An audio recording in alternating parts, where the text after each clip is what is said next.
நான் உங்க அனீஸ். உலகம் முழுக்க முருகர் வழிபாடு பரவ காரணமான குமார கண்டம் பத்தின விஷயங்கள் இவ்வளோ நாளா ரகசியமாவே இருந்துட்டு இருக்கு. அத பத்தியும் முருகருக்கும் யோக கலாச்சாரத்துக்கும் இருக்கிற தொடர்புகள் பத்தியும் தான் இன்னைக்கு நான் பார்க்கவிருக்கேன்.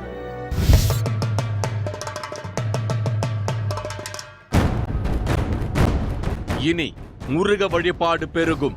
இந்த வரக்கூடிய ஆண்டானது மன்மத வருஷம். அதிகமாக முருகனுடைய பக்தி மேலோங்கும்.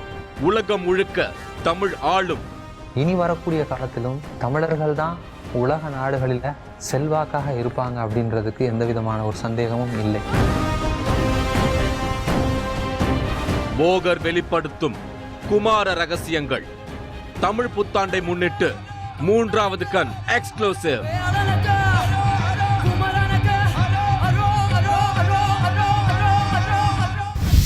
ஹிமாச்சல் பிரதேசத்துல இருக்கு காலேஸ்வர். இங்க ஒரு ஆசிரமத்துல யோக பயிற்சிகள் செஞ்சுக்கிட்டு இருப்பவர் தான் ஆதீஸ்வரன். தாந்திரீக வழிபாடு, யோகா கலாச்சாரம் பத்தி எல்லாம் இந்தியா முழுக்க ஆய்வுகள் செஞ்சுக்கிட்டு இருக்காரு. பழமையான கோவில்கள்ல இருக்கிற அமானுஷங்களையும் ரகசியங்களையும் இவர் நிறைய கண்டுபிடிச்சிருக்காரு. ஆதீஸ்வரனுக்கு சொந்த ஊரு ராஜபாளையம் பக்கத்துல இருக்கிற சேத்தூர். இவர் ஒரு ராஜயோகி. யோகங்களுக்கெல்லாம் ராஜான்னு சொல்லப்படுற ராஜயோகத்தை பயிற்சி செய்யும் இவரு யோகத்தின் உச்சம் பழனியில இருக்குன்னு சொன்னா நாம அதை ஏத்துக்கத்தானே வேணும். வணக்கம். வணக்கம். இப்போ நீங்கள் தியானம் பண்ணும்போது பல சித்தர்களோட அவங்க சொல்லக்கூடிய விஷயங்கள் உங்களுக்கு தெரிகிறதாகவும்லாம் சொல்கிறாங்களே, அந்த மாதிரி நீங்கள் தியானம் பண்ணும்போது உங்களுக்கு ஏதாவது இன்ஃபர்மேஷன் அந்த மாதிரி ஏதாவது கிடைச்சதா? ஆமாம், உறுதியாக கிடைத்தது. பல இடங்களில் உள்ள கோவில்கள், ரொம்ப பிரசித்தி பெற்ற கோயில்கள், சித்தர்களால் பூஜிக்கப்பட்ட கோயில்களுக்கு நான் ஒவ்வொரு முறை போகும் பொழுதும் உள் மனதில் ஏதோ ஒரு விஷயம் எனக்கு உறுத்தி கொண்டே இருக்கும். யோக பயிற்சிகளில் வாசி யோகம்னு சொல்லி ஒரு பயிற்சியை தான் நான் செய்து கொண்டிருக்கிறேன். இப்போ பொதுவாக தியானத்தில் பார்த்தீங்கன்னா அடயோகம்னு இருக்குது, ராஜயோகம் இருக்குது, வாசி யோகம் இருக்குது. இந்த வாசி யோகம் தான் ராஜயோகத்தினுடைய பயிற்சியினுடைய மூலக்கர்த்தா. அப்போது அந்த வாசியை உள்ளே இழுத்து அந்த ஊர்துவகதி ஓட்டும் பொழுது நம்மளுடைய சிந்தனை எல்லாமே ஒரு இடத்துல போய் குவியக்கூடிய தன்மை அடையுது. அப்போ ஒரு விழுந்து கும்பிடும் பொழுது, தியானத்தில் இருக்கும் பொழுது, சூக்ஷ்மத்தில் பிரயாணம் செய்யும் பொழுது, அப்போ ஏதோ ஒரு இந்த இடத்துல ஒரு அமானுஷ்யம் இருக்குன்னு ஒவ்வொரு சித்தர்கள் பூஜை செய்த கோயில்களில் நான் கண்டிருக்கேன். குறிப்பாக பழனிமலையில் இருக்கக்கூடிய போகர் சமாதி, அங்கிருந்து அந்த முருகனுக்கு வரக்கூடிய அந்த வழி என்னவாக இருக்கும் என்று என் மனது பலவாறு கேள்வி கேட்டு அது தியானத்தின் மூலமாக ஒரு விடையாக எனக்கு புரிந்தது. செவ்வாயோட கதிர்வீச்சு பூமியோட தொடர்பு கொள்ளும் இடத்துல நவபாஷானத்தால உருவாக்கப்பட்ட சிலையை நிறுவி நவகிரகங்களையும் கட்டுப்படுத்தும் ஒரு பேராற்றல் இந்த இடத்துல உருவாக்கப்பட்டிருக்கு. நிறைய கணக்குகளை போட்டுத்தான் போகர் இந்த இடத்துல சிலையை நிறுவி இருக்காரு. இதுவரை சொல்லப்படாத பல யோக ரகசியங்கள் இந்த பழனி மலையில புதஞ்சு கிடக்கு. சித்தர்கள் எல்லாம் வணங்கும் கடவுளா முருகன் ஏன் இருக்காரு? இதையெல்லாம் பத்தி நிறைய புது தகவல்களை எனக்கு சொல்ல தொடங்கினாரு ஆதீஸ்வரன். 5000 வருஷம் களி பிறந்து ஆய்கொண்டு இருக்கிறது அப்படின்னா இன்னைக்கு முருக கடவுள் தான் தமிழ்நாட்டுக்கே உரிய கடவுள். அப்போ அந்த முருக கடவுளை வச்சு தான் அந்த பிரதிஷ்டை பண்ணணுன்ற அவசியம். செவ்வாய் அப்படின்ற ஒரு கிரகத்தை பிரீத்தின்னு சொல்லுவாங்க, சாந்தப்படுத்தக்கூடிய முறை அந்த பழனின்னு சொல்லக்கூடிய பழனி திருக்கோயிலில் மட்டும்தான் இருக்குது. அதனால் இந்த செவ்வாயை கும்பிடுவதனால என்ன சிறப்பு அப்படின்னா, உடன் பிறந்த சகோதரர்கள், கணவன் மனைவிக்குள்ளே உள்ள பிரிவு இல்லை கருத்து மோதல்கள் இதெல்லாம் சரியாகும். மாதவிடாய் பிரச்சனைகளை சரி செய்ய வெல்லக்கூடியது இந்த செவ்வாய் ஸ்தலம். செவ்வாய் மங்களகாரகன்னு சொல்லுவாங்க. செவ்வாய் சரியா இல்லாட்டினா தான் அது தோஷம். அப்போ அந்த தோஷ நிவர்த்தி, மாங்கல்ய பலமாகணும், எல்லாத்துக்கும் காரணம் இந்த முருகனுடைய கஷேத்திரம் தான். சுக்குக்கு மிஞ்சின மருந்து இல்லை, சுப்பிரமணியனுக்கு மிஞ்சின தெய்வம் இல்லைன்னு சொல்லுவாங்க. அதனால தமிழகம் என்பது முருகனை அடிப்படையாக கொண்ட பூமி தான் இது. நான் ஏன் பழனி முருகரை வணங்கணும்னு எல்லாரோட மனசுலயும் ஒரு கேள்வி எழும். அதுக்கு சில நுட்பமான விளக்கங்கள் இருக்கு. பழனிமலை நவபாஷான சிலை அப்படிங்கிறது வெறும் வழிபாட்டுக்கான விஷயம் மட்டுமல்ல. தினசரி வாழ்க்கையில நாம சந்திக்கிற பல பிரச்சனைகளை தீர்க்க முடியாம நாம தடுமாற மிக முக்கியமான ஒரு காரணம் பயம்தான்னு நமக்கு நல்லாவே தெரியும். அந்த பயத்துக்கு காரணம் நம்ம உடம்புல இருக்கிற மணிப்பூரக சக்கரத்துல ஏற்படுற மாற்றம். அந்த சக்கரத்தை சரி பண்ணி ஒழுங்கா இயக்கிற சக்தி இந்த பழனி மலையில போகரால உருவாக்கி வைக்கப்பட்டிருக்கு. இன்னைக்கு இருக்கக்கூடிய அந்த முருகன் ஸ்தலங்கள்ல முக்கியமான ஸ்தலமாக சொல்லக்கூடிய இந்த போகர் பிரதிஷ்டை செய்த இந்த பால தண்டாயுதபாணி சுவாமி, அந்த ஸ்தலம் வந்து சக்கரங்களில் முக்கியமாக சொல்லப்படக்கூடிய மணிப்பூரக சக்கரம் அப்படின்னு நெஞ்சுக்குழியில் பயத்தை போக்கக்கூடிய ஒரு சக்கரம் இருக்குன்றதுனால இந்த பழனிக்கு வந்து போகிறவங்க இந்த மலையை ஏறிட்டு போனாலே அவங்களுடைய குறைகளெல்லாம் நீங்குன்றது தான் இங்கே விஷயமே. பல்லாயிரம் வருஷங்களுக்கு முன்னால இந்தியாவோட தென்முனை கடல் பகுதியில குமரி கண்டம்னு ஒண்ணு இருந்திருக்கு. அதை பத்தி வரலாற்று ஆய்வாளர்கள் பலவிதமான கருத்துக்களை பேசிக்கிட்டு இருக்காங்க.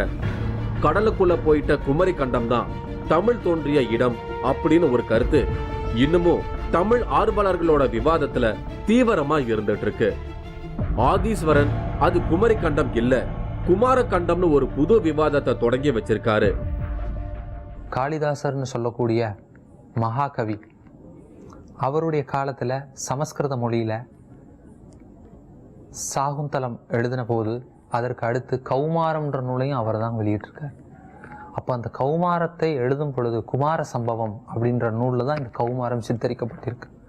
அந்த கௌமாரம்னா இந்த முருக கடவுளை பற்றி சமஸ்கிருதத்தில் எழுதியிருக்கிறார். அப்பொழுது சமஸ்கிருதத்துக்கும் இந்த மொழியாகத்தான் இந்த தமிழ் மொழி இருந்திருக்கு. அப்போ இந்த லிமோரியா கண்டம்னு சொல்லக்கூடிய இந்த கண்டம், கன்னியாகுமரிக்கு கீழே இருந்ததாக சொல்லக்கூடிய இந்த கண்டம் வந்து முதல்ல குமர கண்டம், அதுதான் குமரி கண்டமாக மாறிவிட்டது. குமார கண்டம் என்று அழைக்கப்படக்கூடிய இந்த நிலப்பரப்பு எல்லா நிலங்களும் ஒன்று சேர்ந்திருக்கு. இந்தோனேஷியாவில் இருக்கக்கூடிய அந்த பாலி தீவில் இருக்கக்கூடிய முருகன் இதற்கு ஒரு சான்று. மலேசியாவில் இருக்கக்கூடிய 10 ஹில்ஸில் இருக்கக்கூடிய அந்த முருகன் ஒரு சான்று. எல்லா நிலங்களும் ஒன்றாக இருக்கும் பொழுது இலங்கையில் கூட கண்டி கதிர்காமம் என்று அழைக்கப்படக்கூடிய அந்த முருகன் கோவிலில் தான் விஷயமே இருக்கிறது. கடலுக்குள்ள போயிட்ட குமார கண்டத்தோட மீதம் தான் இப்போ இருக்கிற அறுபடை வீடுகள்னு இவர் சொல்றதை கேட்கவே பிரமிப்பா இருக்கு. குமார கண்டத்துல இன்னமும் கூட பல முருகர் கோவில்கள் இருந்திருக்கலாம், அவைகள் எல்லாம் கடலுக்கு அடியில மறைந்திருக்கலாம்னு ஆதீஸ்வரன் குறிப்பிடுறாரு. நிறைய முருகன் கோவில்கள் இன்னும் கடலுக்குள்ளே இருக்கலாம் அப்படின்றது என்னுடைய ஒரு ஆய்வு. 27 நட்சத்திரத்துக்கு உண்டான புண்ணிய தீர்த்தங்கள் கடலுக்குள்ள 26, நாளிக்கிணறு 1ன்னு சொல்லிட்டு இங்கே திருச்செந்தூரில் நாம் வணங்கி கொண்டிருக்கிறோம். இந்த 26 தீர்த்தங்களும் கடலுக்குள்ளே இருக்கிறது தான் உண்மை. இந்த லிமோரியா கண்டம் அப்படின்னு இருந்த காலத்தில், அதற்கு முன்பாக குமார கண்டம் இருந்த காலத்தில் முருகனுடைய தீவிரமான பக்தியினால தான் தமிழ் வளம் கொளித்த நாடாக இருந்திருக்கு. அப்போ அந்த நவபாசன சிலைக்குள்ள அந்த யோக தண்டம் இருக்கா? நவபாஷான சிலைக்குள்ள தான் அந்த யோக தண்டம் இருக்கிறது. அது இருக்கிறதுனால தான் அது தண்டு வடமாக காட்சி கொடுக்கிறது. அவருடைய இடுப்பிலிருந்து கழுத்து வரைக்கும் உள்ள பகுதி யோக தண்டம் உள்ள பகுதி.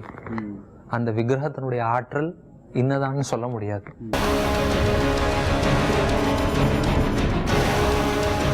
ஆச்சி மசாலா வழங்கும் 3வது கண் பவர்ட் பை உதயம் பருப்பு வகைகள். இடைவேளைக்கு பின் தொடரும்.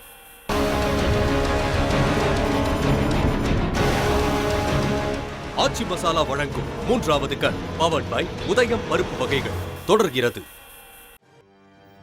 நான் இன்னைக்கு ஹிமாச்சல்ல இருந்து வந்திருக்கிற ஆதீஸ்வரன் சாமியோட பேசிக்கிட்டு இருக்கேன். இவர் ஒரு ராஜயோகி. இந்தியா முழுக்க கோவில்கள்ல மறைஞ்சிருக்கும் ரகசியங்களை தியானத்தின் மூலமா கண்டுபிடிக்கிறது தான் இவரோட வேலை. அப்படி பழனி மலையில இருக்கும் சில ரகசியங்களை பத்தி தான் இன்னைக்கு நான் பேசிக்கிட்டு இருக்கேன்.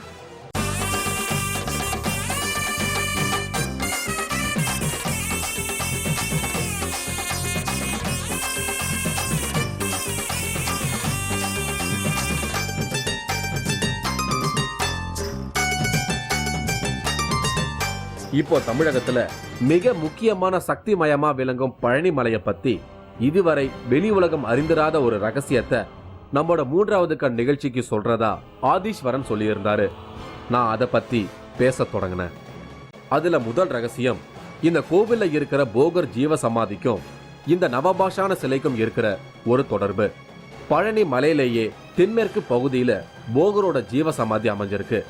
இதுவே நம்மளோட 3வது கண் நிகழ்ச்சியில ஏற்கனவே நாம அந்த ஜீவ சமாதியை காட்டியிருந்தோம்.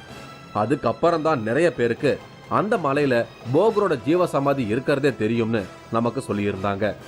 இந்த ஜீவ சமாதிக்கும் பழனிமலை மூலவராய் இருக்கும் நவபாஷான சிலைக்கும் இருக்கிற தொடர்பு ரொம்பவே சூட்சமமானதுன்னு ஆதீஸ்வரன் ஒரு புது தகவலை சொல்றாரு. இந்த விஷயம் மிகவும் அமானுஷ்யமான விஷயம்தான். இதில் பொதுவாக எடுத்தீங்கன்னா இப்போ உள்ள சாதுக்கள் சித்தர்களே இந்த ஜீவன் முக்தி அடையும் பொழுது இந்த 18 சித்தர்களும் பூஜை செய்த காலத்தில் பொதுவாக 5000 வருடத்திற்கு முன்பாக போகர் வழிபாடு செய்த அந்த மரகத லிங்கம் புவனேஸ்வரி தாயார் பழனி மலையில் உண்மை. அதற்கு எடுத்துக்காட்டு அந்த குகையிலிருந்து போகக்கூடிய ஒரு வழி. ஆனால் அந்த வழி எங்கே போகுது? உண்மையா நாம இப்போ போய் வணங்கும் எந்த குகை போகரின் ஜீவசமாதி அல்ல. அது அவரோட ஜீவசமாதியோட நுழைவாயில் மட்டும்தான்னு இவர் சொல்றாரு. ஆனா இது வழியா ஊர்ந்து மட்டுமே போகும் அளவுல இந்த குகை போய் சேரும் இடம் மூலவர் சிலையோட அடிப்பாகம். பழனிமலை மூலவர் சிலைக்கு நேர் கீழே பாதாள குகைக்குள்ள இன்னும் ஜீவசமாதி நிலையில இருக்காரு போகமாமுனி.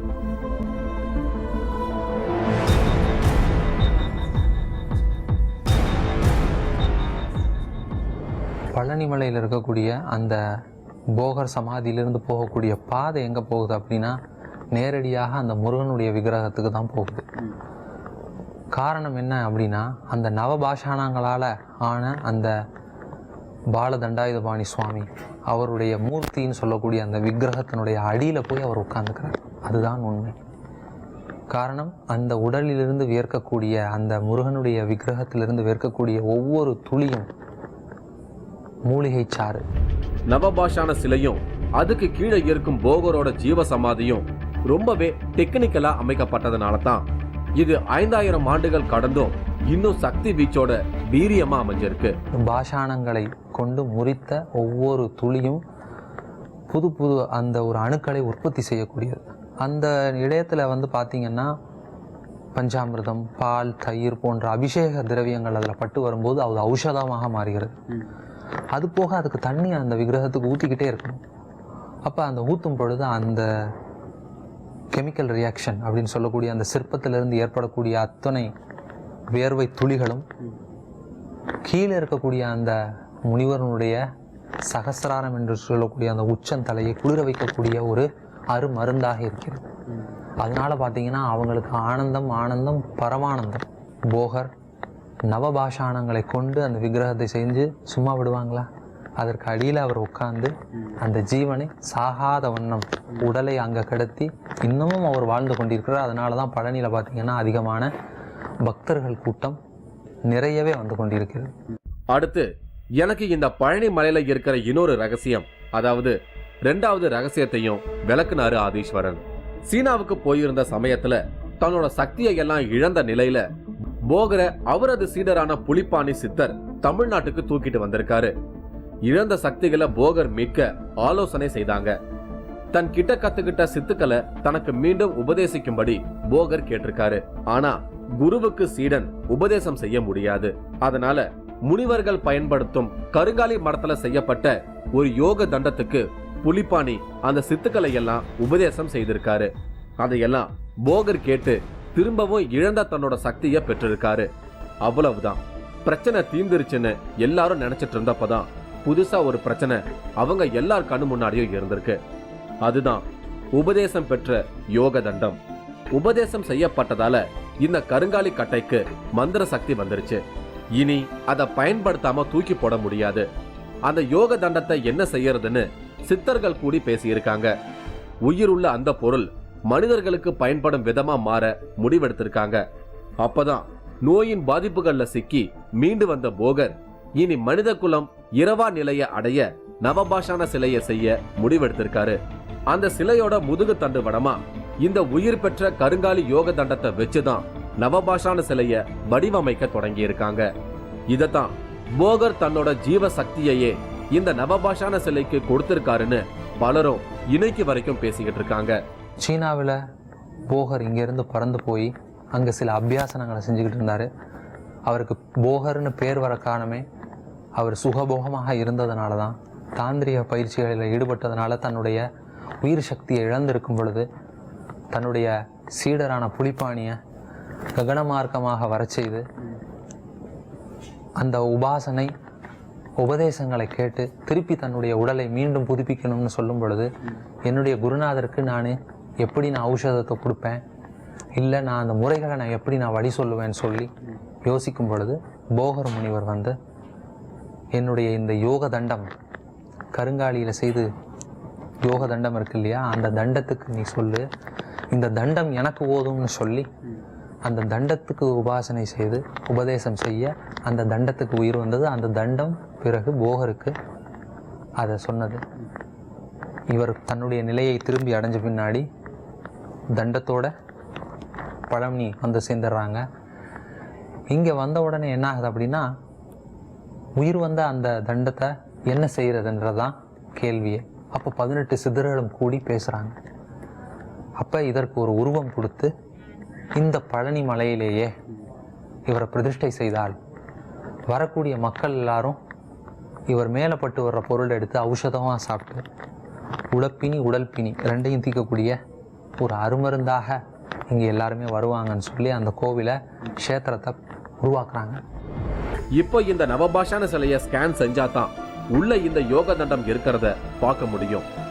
இதுவரை வெளிவராத இந்த ரகசியம் முதன் முறையா நம்மளோட 3வது கண் நிகழ்ச்சி மூலமா இப்ப வெளியாகி இருக்கு. அப்போ அந்த நவபாசன சிலைக்குள்ள அந்த யோக தண்டம் இருக்கா? நவபாஷான சிலைக்குள்ள தான் அந்த யோக தண்டம் இருக்கிறது. அது இருக்கிறதுனால தான் அது தண்டு வடமாக காட்சி கொடுக்கிறது. அவருடைய இடுப்பிலிருந்து கழுத்து வரைக்கும் உள்ள பகுதி யோக தண்டம் உள்ள பகுதி. அந்த விக்கிரகத்தினுடைய ஆற்றல் இன்னதான்னு சொல்ல முடியாது. சகசிராரத்துக்கு கூட அதனுடைய மருந்து இருக்கலாம். இப்போ போகர் பயன்படுத்தின அந்த யோக தண்டத்தை வச்சு தான் அந்த சிலை உருவாக்கியிருக்காங்க. ஆமாம். இனி வரக்கூடிய காலத்திலும் தமிழர்கள் தான் உலக நாடுகளில் செல்வாக்காக இருப்பாங்க அப்படின்றதுக்கு எந்த விதமான ஒரு சந்தேகமும் இல்லை.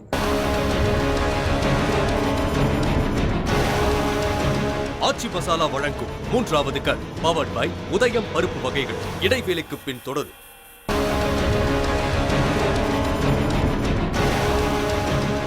ஆச்சி மசாலா வழங்கும் 3வது கண் பவர்ட் பை உதயம் பருப்பு வகைகள் தொடர்கிறது. இன்னைக்கு நான் ஆதீஸ்வரன் சாமியோட பேசிக்கிட்டு இருக்கேன். சித்தர்கள் சூட்சமமா மறைத்து வைத்திருக்கும் தகவல்களை தேடி இந்தியா முழுக்க இருக்கும் கோவில்களை இவர் ஆய்வு செஞ்சுக்கிட்டு இருக்காரு. அப்படி பழனி மலையில போகர் பத்தி இதுவரை வெளிவராத நவபாஷான சிலை ரகசியங்களை தான் இன்னைக்கு நம்மோட பேசிக்கிட்டு இருக்காரு.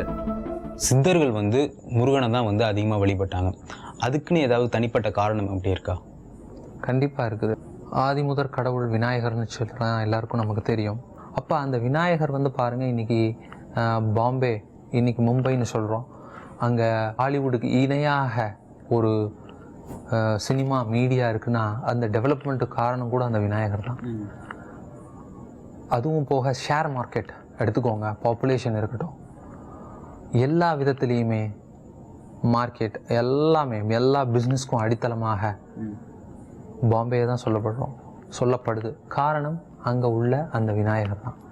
அஷ்ட விநாயக் மந்திர் அப்படின்னு சொல்லிட்டு அங்கே புனேலேருந்து பாம்பேயை சுற்றி எல்லா இடங்கள்லையும் விநாயகர் கோவில் தான் இருக்குது. இந்த பஞ்ச பூதங்களை வைத்து தான் இந்த பஞ்ச பாண்டவர்கள், அந்த பஞ்ச பாண்டவனுடைய வம்சம் தான் நாம் எல்லாருமே. உத்தர பாரதத்தில் நம்ம தர்மன்னு சொல்லக்கூடிய அந்த யுதிஷ்திரன் உத்தரப்பிரதேசத்துக்கு மேலே உள்ள பிரதேசங்களில் அவர் இருந்ததினால் சிவஸ்தலங்கள் அதிகம் உண்டு.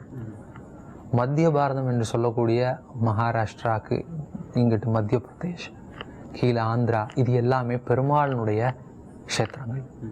இது வைஷ்ணவம். உத்தரத்தில் சைவம், நடுவில் வைஷ்ணவம், வலது பக்கம் எடுத்துக்கிட்டா அந்த விநாயகர் மகாராஷ்டிரா ஃபுல்லாக, இடது பக்கம் எடுத்துக்கிட்டா சாக்தம்னு சொல்லக்கூடிய காளி தேவி, அதுதான் பார்த்திங்கன்னா கல்கட்டா காளி, வெஸ்ட் பெங்கால், அஸ்ஸாம், மேகாலயா எல்லாம். சவுத் அப்படின்னு சொன்னாலே அது முருகனுடைய பிரதேசம் தான். அந்த ஓம்கார கடவுள் தமிழ் கடவுளுடைய பிரதேசம். பஞ்சபூத அம்சங்களுக்கு ஏற்ப வழிபாடுகள் நடந்தா நிச்சயம் நல்ல முன்னேற்றம் கிடைக்கும். தமிழகத்துல சிறுதெய்வ வழிபாடுகள் பெருகி முருக வழிபாடு குறைஞ்சதால தான் இவ்வளவு பிரச்சனை.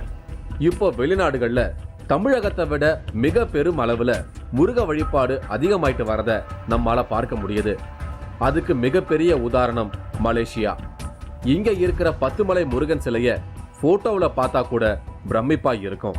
இந்தோனேஷியாவிலையும் முருகருக்கு பெரிய அளவுல வழிபாடுகள் நடப்பதா ஆதீஸ்வரன் பேசும்போது சொன்னது எனக்கு பிரமிப்பை ஏற்படுத்துச்சு.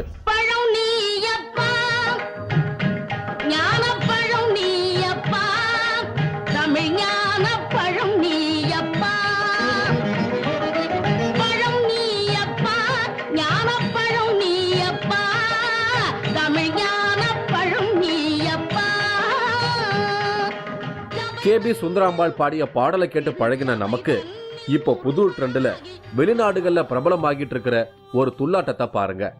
முருகா முருகா முருகா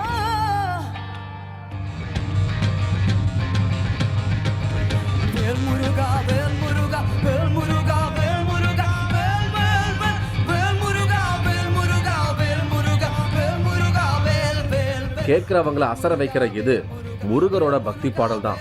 அதுவும் வெளிநாடுகள்ல தமிழ்லேயே இப்ப இந்த பாடல்கள் பெரும் வரவேற்பை பெற தொடங்கி இருக்கு.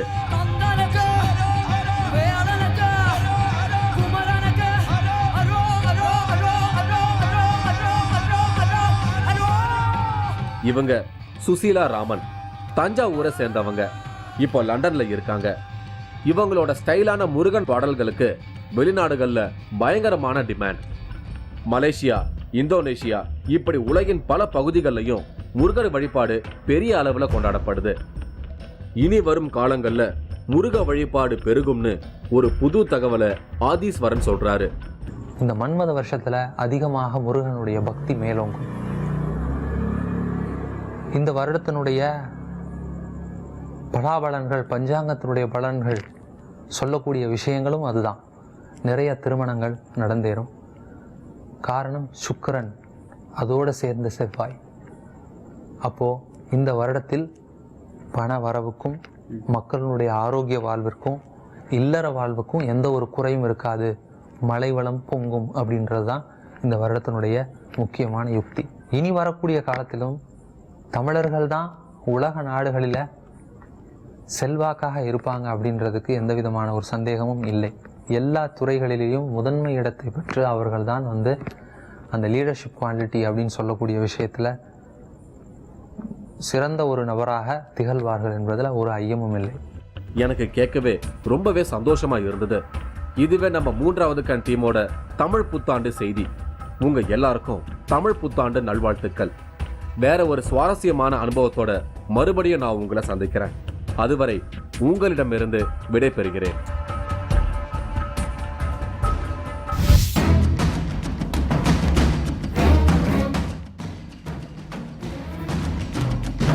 இறந்த சிறுமி வேறு பெண்ணின் உடலில் இறங்கி செய்யும் அமானுஷ்யங்கள். இறையொருள் பெற்ற பொண்ணு இறைவியாகவே இருந்திருக்கு, இறைவியாகவே வாழ்ந்திருக்கு. வேண்டியதை தருகிறாள், தவறு செய்தால் தண்டிக்கிறாள். பொட்டழகு பூவழகு பொன்னழகு மேனியடி. நீங்களும் இந்த திகில் பயணத்தில் கலந்து கொள்ள ஒரு வாய்ப்பு. 3வது கண் டிவி ஷோ என்ற Facebook பக்கத்தில் எங்களோடு இணைந்திடுங்கள். உங்களது அமானுஷ்ய அனுபவங்களை பதிவு செய்து இந்த நிகழ்ச்சியில் பங்கு பெறும் வாய்ப்பை பெறுங்கள்.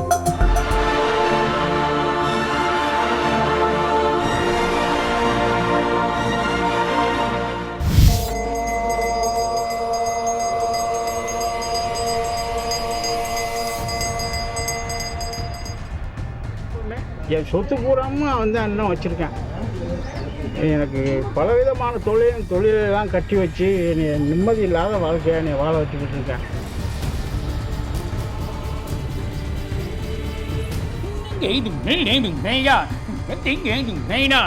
It's